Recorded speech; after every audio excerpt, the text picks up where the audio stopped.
Bom, então vamos lá.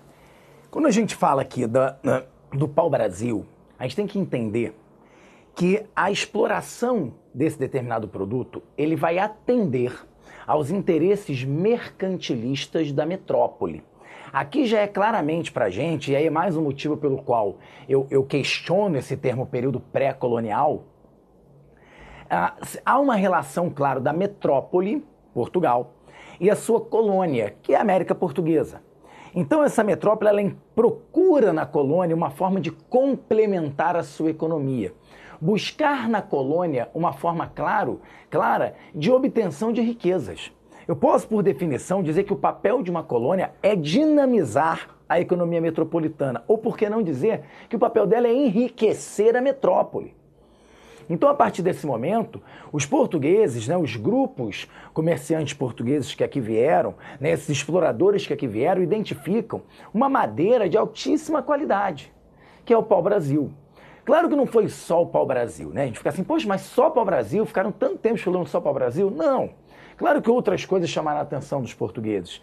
Muitas coisas foram levadas para Portugal, entre aves, por exemplo, animais raros, peles de animais. Papagaio, por exemplo, encantou o português, uma ave nativa nossa. Então, assim, eu só quero deixar claro que, porque o pau-brasil tem um destaque na nossa historiografia? Porque ele claramente atendia ao interesse português por ser, sim, um produto interessante, um produto de lucratividade. Além de ser uma madeira de grande qualidade para a fabricação de embarcações, para a fabricação de móveis, dele saiu uma tintura vermelha, e isso você vai se lembrar, possível que você se lembre, saiu uma tintura vermelha utilizada para tingir tecidos, uma tinta. Você tem que se lembrar que nessa época nós não tínhamos ainda as tintas produzidas pelo homem, sintéticas, como a gente chama. Os pigmentos eram retirados da natureza. E o pau-brasil, então, gerava para os europeus essa tintura vermelha que era extremamente valorizada. Lembre-se que entre um dos privilégios da aristocracia europeia era a utilização justamente da cor vermelha, de vestimentas vermelhas. Então esse pau-brasil foi extremamente valorizado e a exploração dele foi muito importante aqui no litoral americano. Tá? E aí vamos lá então, vamos entender. Então agora a gente já entendeu por que o pau-brasil, por que essa importância tão grande do pau-brasil, porque esse destaque na nossa história, e aí vamos entender como é que era feita essa exploração. A exploração, na verdade, era feita a partir das feitorias. O que é uma feitoria? Feitoria é uma espécie de um armazém, é um espaço físico que simboliza para a gente o grande entreposto comercial, o local de trocas, o local onde você vai pegar esse pau-brasil, armazenar esse pau-brasil, e aí esses grupos, no caso, Fernão de Noronha, que ganhou o direito, o monopólio comercial, o direito de explorar o pau-brasil, ele vem, o rei de Portugal permite, são aqueles monopólios comerciais que a burguesia recebia, ele ganha o direito de vir com as suas embarcações, é um empreendimento particular, ele vai pegar esse pau-brasil, vai levar para a Europa, vai vender, vai comercializar esse produto da forma que for melhor e, obviamente, paga os impostos para a coroa portuguesa.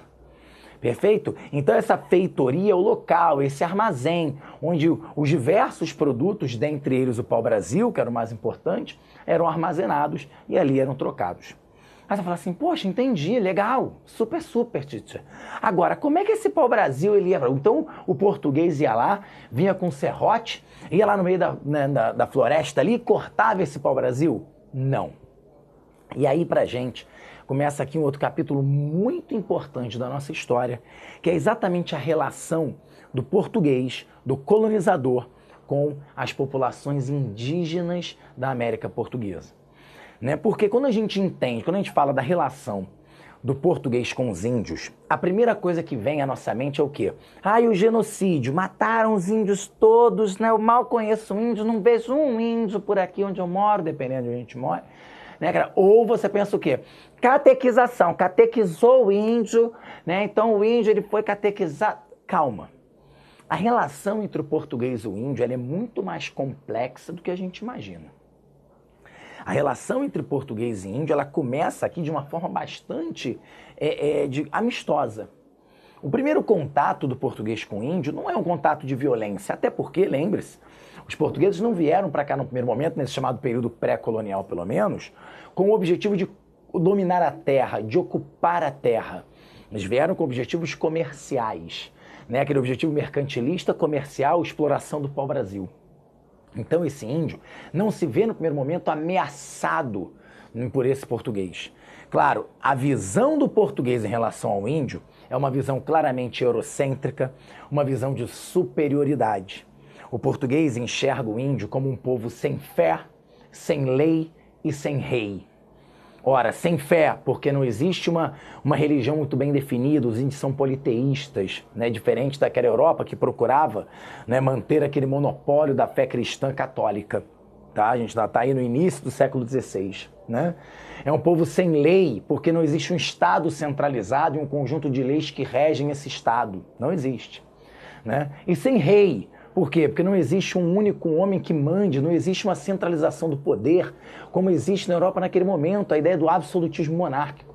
Então é um tipo de organização política, econômica, social, bem distinta daquele modelo europeu.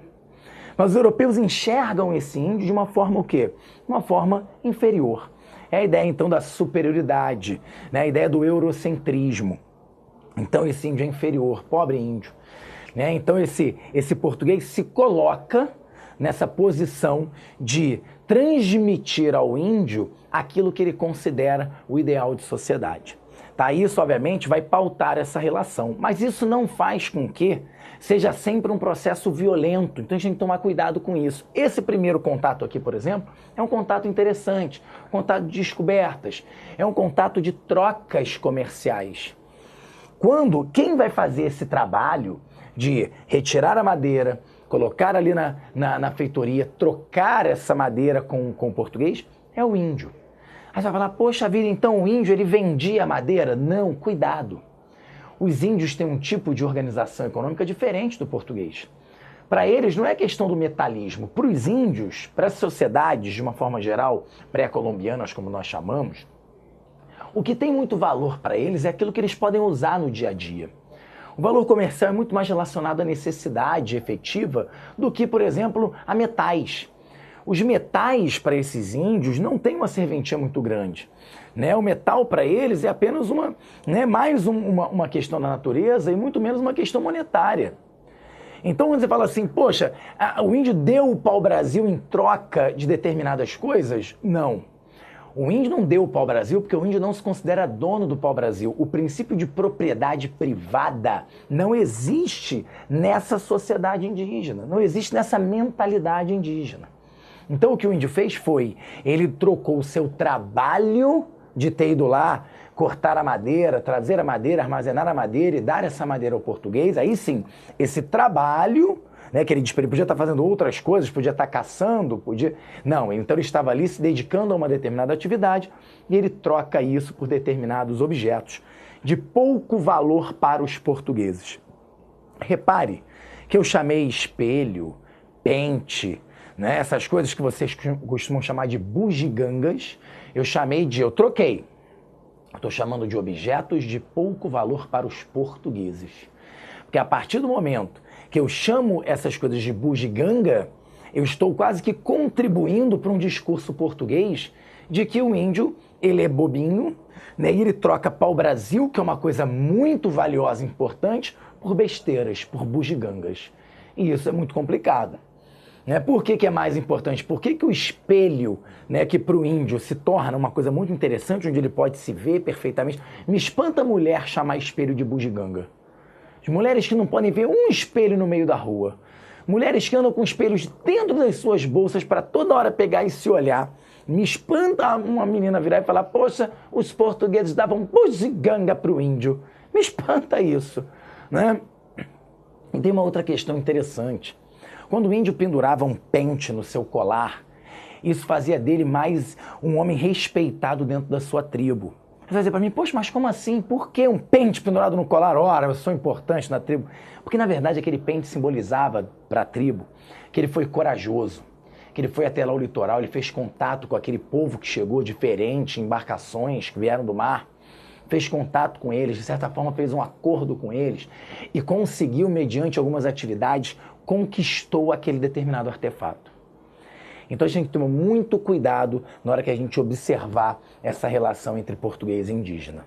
Ok? São povos diferentes, culturas diferentes, e a gente não vai manter ou alimentar esse discurso de alguém superior ou alguém inferior.